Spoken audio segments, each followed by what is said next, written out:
আগে কতই না সুন্দর দিন কাটাইতাম, আগে কতই না সুন্দর দিন কাটাইতাম। এই মাহে রমজানে বন্ধু বান্ধব মিল্লা কতই আনন্দ ফুর্তি শতানি করতাম, দুষ্টামি করতাম। তারাবির নামাজ পড়তে গেলে সেই কথাগুলা মনে পড়লে দু চোখ দিয়া পানি ঝরে। সেই ছোট্টবেলার দিনগুলা তো আর ফিরে পাবো না।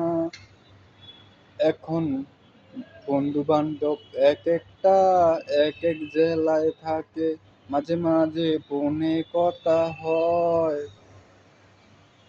যার যার কেরিয়ার নিয়া সে ব্যস্ত আছে।